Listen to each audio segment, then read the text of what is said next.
Yes. Who are you? Yo, yes, man. My yes man. Yes, man. I love music.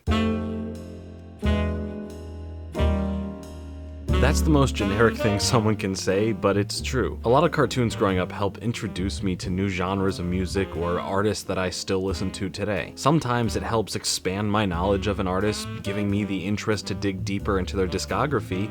Sometimes it's just a vibe. While I work on my Hey Arnold video regarding something similar about music, I wanted to rewatch a show that brought me into the music world even further while growing up. A show that would expand my musical interest palette and give me the drive to truly appreciate what would become one of my more favorite artists out there. And I don't want something this special lost to time and overlooked due to how the show ended after 28 episodes. We're gonna get into it all now, so sit back, drop a like, and get ready to get funky. This is why you barely remember Class of 3000. 1, 2, 3.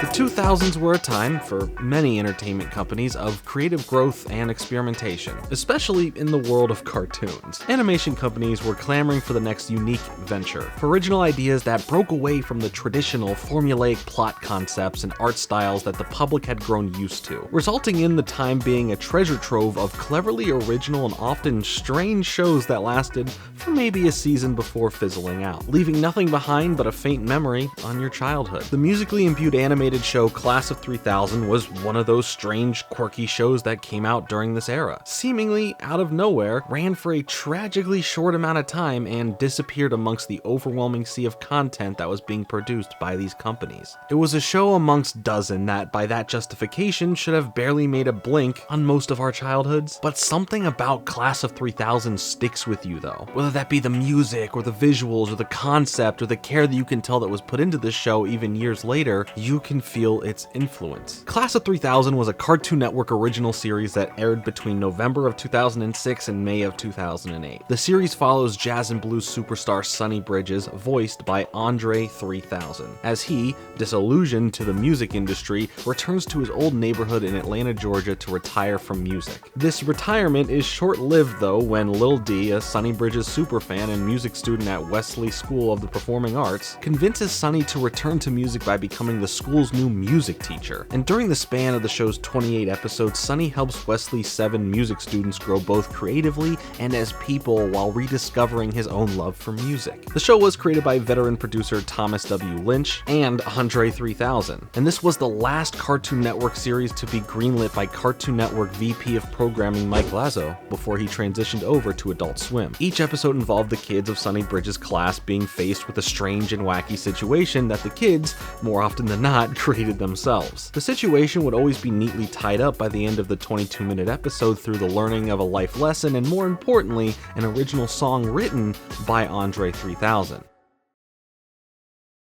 This neighborhood got character. Andre 3000, also known as Andre Benjamin, is a rapper, singer, songwriter, producer, actor, and a member of the southern hip-hop duo Outkast, among a million other titles that you could give him. I like to just put creative genius on there. Born in Atlanta to a single mother, Andre 3000 grew up in Bankhead, while going to a school on the other side of town in the wealthy Bunkhead. It was this time in his life, along Andre's experience at the Performing Arts School, where he first met other Outkast member Antoine Big Boy Patton, that truly shaped the show. In a 2017 interview about Class of 3000's 10-year anniversary, Andre reminisced on this fact, saying, "I know these kids. I grew up with these kids. My childhood was put in those characters. I was Little D. I grew up in Bankhead, and I went to school in Bunkhead, so I know that world. I had to ride the bus through the projects and through these rich houses. I was that kid. I knew both sides of it." And that's something that the show really highlights, that Little D has a lot of the characteristics of Andre 3000. From having a single mother parent, as well as his school life and where he grew up. He really put himself in this show. Andre and Big Boy formed Outkast while in high school and were signed shortly after graduating to Atlanta-based label LaFace. Their first album went platinum, marking the beginning of Andre's renounced career as a musician and artiste. The Source Awards named Outkast Best New Rap Group of the year 1995, and both Billboard and Showbiz Cheat Sheet have cited Andre 3000 as one of the top 10 rappers of all time. Both separately and together, Andre 3000 and Big Boy have received praise and recognition for their creative works, not just in the music industry, but also for their work in film and television, including Andre's performance in All Is By My Side, a biographical film about Jimi Hendrix for which he received an Independent Spirit Award nomination for Best Male Lead. You really want to change things? When the power of love takes over the love of power, that's when things will change. In 2003, Outkast released their double album Speaker Box: The Love Below, the former being created by Big Boy and the latter by Andre. It was the second album that spoke to Mike Lazo, who, upon hearing it, wanted to make it into an animated form somehow, and then reached out to Andre. Originally, the show was going to be more mature, more edgy, and made for Adult Swim, but as time went on, Andre realized he wanted to make something separate from The Love Below. Something new. To generate ideas, Andre and Lazo took a trip around Atlanta, visiting Andre's old neighborhood and middle school, and the idea of the show really started taking form. It was also during this time that it was decided that the show would be better geared towards kids. Andre was inspired by the music of the Peanut cartoons and shows like Fat Albert and the Cosby Kids, which, during Andre's childhood, were known for having great music involved. He wanted to make something that would introduce the next generation to music different from what they were normally exposed to. And that's what he did. For 2 full seasons, Andre 3000 created unique, original music geared towards kids, so different from anything out there on Radio Disney or other kid-focused stations. The Class of 3000 soundtrack encompassed hip-hop, jazz, funk soul, and pop, while introducing kids to the passion one can have for music, and highlighting Andre's hometown of Atlanta. Class of 3000 elevated how deep art can be portrayed in the guise of a kids show, bringing a cast of kids with multiple different backgrounds coming together over their love of music. Led by one of the most prolific artists of all time, Andre 3000. The music was consistently changing, giving you a mix of different genres to explore, additionally with some psychedelic-esque visuals to entrance you into the emotions expressed behind said music. It expressed the importance of environments you grew up in and showed you a look into Atlanta through Andre's mind. While the show received predominantly positive reviews, the soundtrack was even ranked 4.5 out of 5 stars on Amazon. The show was eventually and heartbreakingly canceled. The exact reason for the cancellation has truly never been confirmed by the network, but a few theories have been tossed around as strong contenders. One theory was that the show was canceled because it had such a high production budget.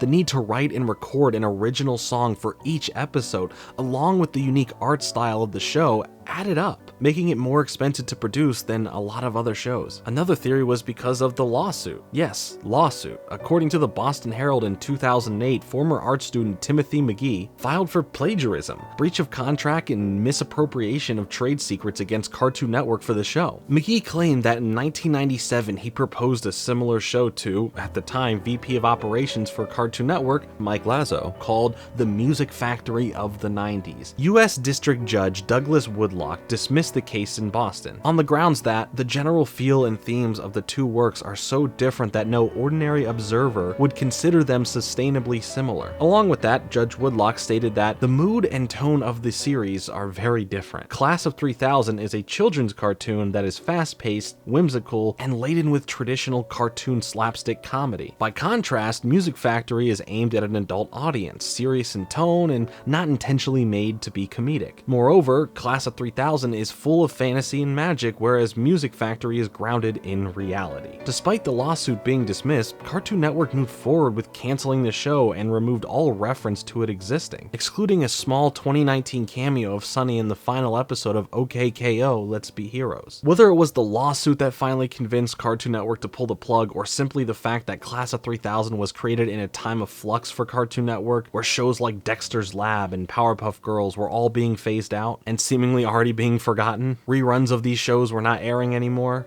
or at least less frequently, we may never know what happened truly. What can be known was that Class of 3000 was an ambitious passion project born from a deep love for music and the culture of Atlanta. It was a homage to Andre 3000's childhood and experiences, told with whimsy and charm that stuck with you years later. Of course, it was truly a tragedy that it ended so soon, but it was also a gift to have it while we did. I love when a show, specifically a cartoon aimed for kids, can invoke something deeper than baseline entertainment and deeper than your average lesson learning. By not widening its horizons to things outside of the arts, it was able to hone in on the messages and stories it wanted to tell. Music is very important, and not just to me, but to life. It creates moods, it can conjure feelings, attach itself to a moment in time, and bring back memories. Life without music will never have a tempo or rhythm for you to follow. We all have a beat inside of us that drives our day-to-day life, your internal metronome. So never, ever be afraid to get funky. Let's crank this thing up. Bring the fun. I will show you how to put the K on.